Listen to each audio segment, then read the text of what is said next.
What's up? It's Matt Eichmann here live at the Lakes Area Expo. We are in Forest Lake at Maranatha Church. I'm here with Justin Persinger. Welcome to the show, Justin. Thank you so much for joining us on this live episode.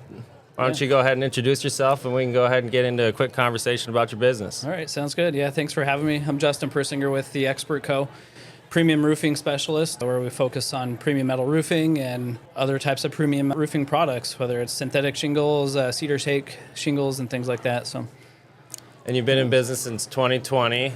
Yeah. We were talking off air a little bit. He seems to be good with his hands, done quite a few things from a mechanic to woodworking, and now you're running a roofing company that's growing really quickly. Tell me a little bit about what it was like starting that company up in 2020 and kind of what prompted your transition into being a business owner. Okay.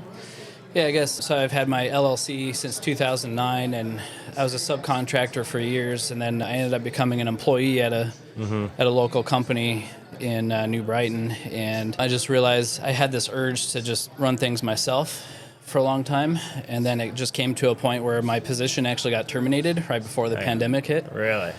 And so then at that point, it's like, well, do I go for the security blanket of trying to get another W-2 job, or do I run things myself and start my own business? I've just had this urge that I just need to do things myself, and that's when I started studying for the general contractor test and the licensing, and it took me a couple months to get going, but started up my own business. What happened in the first few months? You're taking that class or getting your general contractor license, you said. Yeah.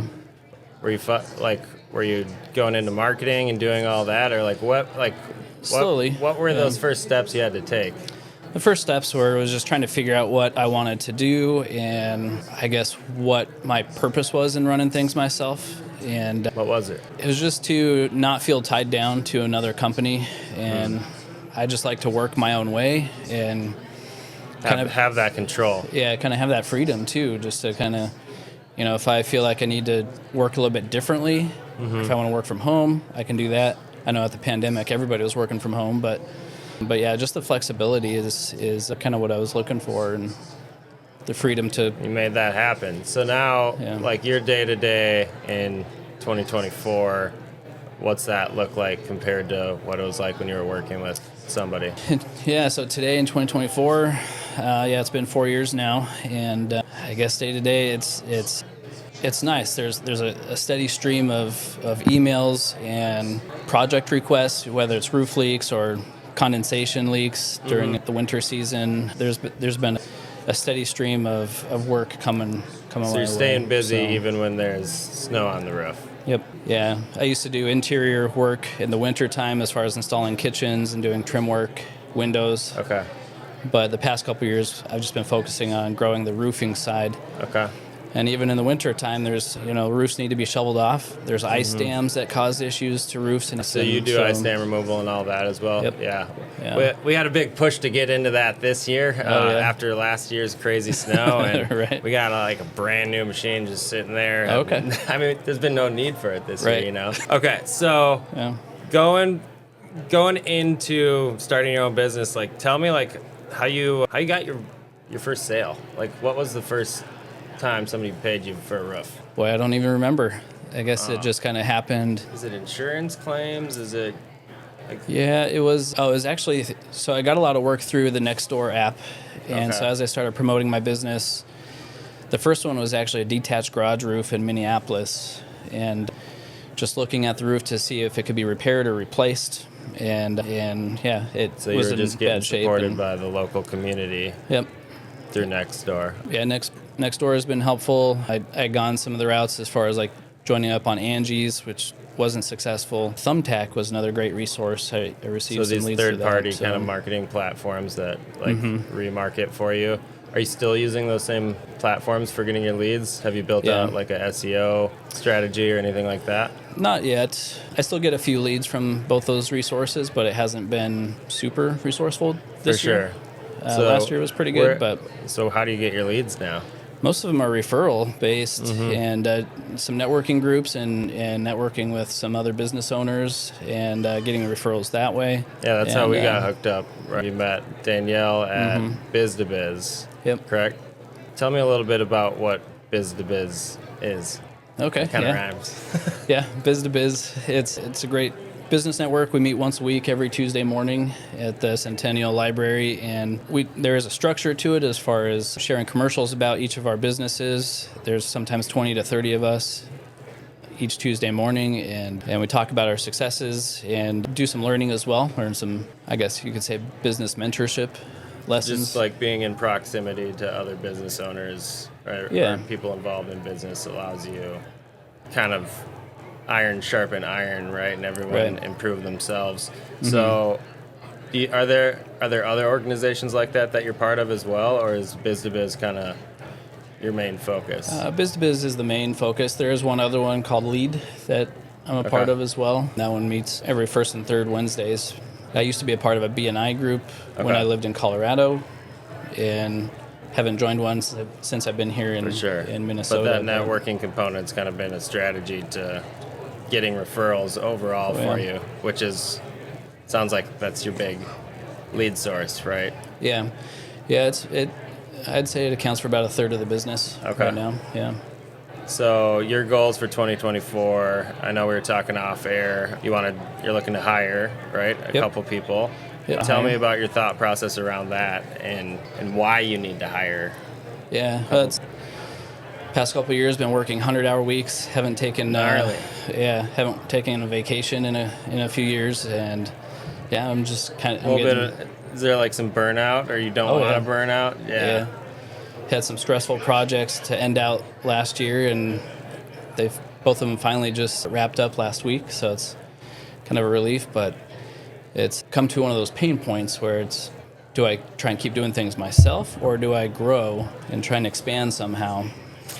I'm not totally sure how many hours are in a week, but I feel like you're pushing it at 100 already. So what roles are you looking to hire for then? Because that's a big first step for a company. I know it was for me. Yeah. I mean, I really branched out and hired my brother as my first employee, so that's kind of a lame. Yeah. I didn't work too hard, but worked out for me, actually. So for you, what's that, like, what are you looking for in those employees? Yeah, I mean, I guess two positions I'm looking to fill right now would be help with the sales side of the business, to help with some of the sales and production portions, and then also managing the projects and doing small repair jobs, so like a service tech.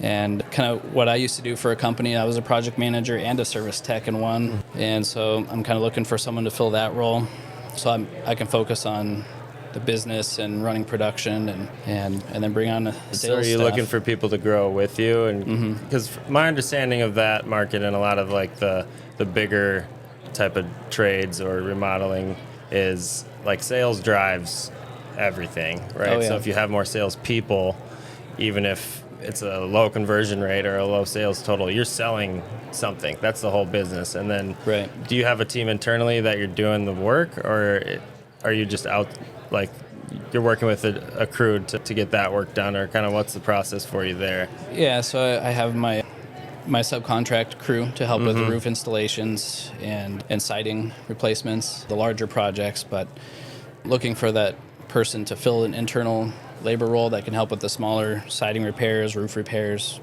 managing projects. How about we talk to the camera and why don't you tell your future employees why it'd be a good fit to work with you and why they should reach out to you? Yeah. I would love to work with someone who's willing to learn and grow. My passion is to educate myself more so I can help teach others, and that's kind of what I'm trying to accomplish with the business, is to grow in the roofing industry, learn as much as I can, and share that knowledge and experience with others. So looking for someone that's willing to grow with me, grow with the business, and learning to do things the right way.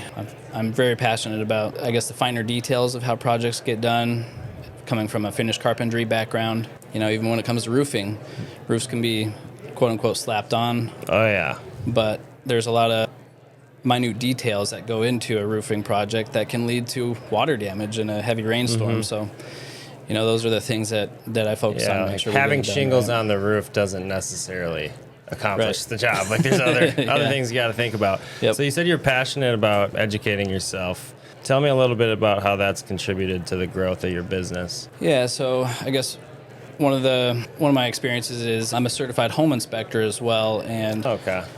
and going through that whole training, I didn't get that certification to become a home inspector, but I do enjoy learning more about the homes, learning about what is a defect versus what isn't on a home. And it's really helped me, especially with townhouse communities. They hire me to come out and inspect their decks, inspect their roofs, and I can find flashing defects. Then are you selling townhomes or HOAs, or how are you doing those? Like, are those typically Yeah. the homeowner pays for it, or? It's usually the HOA Nice. that pays for exterior repairs, all the maintenance repairs on the And exterior. that's like a repair. Yep. Okay. So you went and got Yeah. your certified home inspector license. Yep. Why? I just wanted to know set myself stuff? apart. Part Okay. of that is becoming a certified roof inspector and certified moisture intrusion inspector, and those I do enjoy inspecting, but I enjoy inspecting roofs and how water gets into a The home. fine so. details, you said. Yep. Well, roofs, the thing with roofs is there's a lot of times where the water runs down and it may not go in, but wildlife can go up and sideways That's and true, yeah. corners ways. They can do whatever they want. Did you ever Yeah. run into that type of issue when you're Oh, out? yeah. Tell me, you got any funny stories? We get a lot of roofers that call us like their guys are freaking out because of a wasp nest or something like that. Oh, sure. Or a squirrel jumped out at them when they were trying to put a soffit on type of Oh, thing. yeah. Yeah, last year at a townhouse community in Hugo, we were doing a bunch of repairs because bats were getting inside through their soffits, and so they had us come out and put up a bunch of roof flashing where the soffits come down and meet with the roof line. And during that repair, there was a bird nest hiding Bird nest. Yeah, hiding in the soffit, and a couple of birds just flew directly at us. Nice. Almost That's always by the good, roof. yeah. But yeah, that was probably the most surprising. Other than that, it's Yeah, we run into that stuff all the time. It's just funny because we work with a lot of roofers because of things like that. Well, one thing we ask everybody that comes on the show is like what the word hustle means to them, especially in their business. Could you tell me a little bit about what that means to you? Yeah, I guess I was actually thinking about this. The drive out here was, what does hustle really mean? Especially to me, because I know words can mean different things to different people. And hustle to me means just, I guess, being passionate about what you feel is right for you to do and work towards that and work as hard as you can to be successful in that. I love that. All right, so anyone that wants to reach out to you, Justin, how do they get in contact with you? You can reach me on my phone, which I carry on me all the time. It's Hit them up. 952-393-2260. You can send me a text message to there as well, or email me as well, justin@theexpertcompany.net. Simple as that. Justin, So, thank you so much for coming on the Homegrown Hustle. We got some lady singing in the background. Yeah. We're live here at the Lakes Area Expo in Forest Lake. Really Yeah. appreciate you coming on. Yeah, thanks for Have having a great me. rest of your It's day, great. man. Good luck this year. yeah, thank you.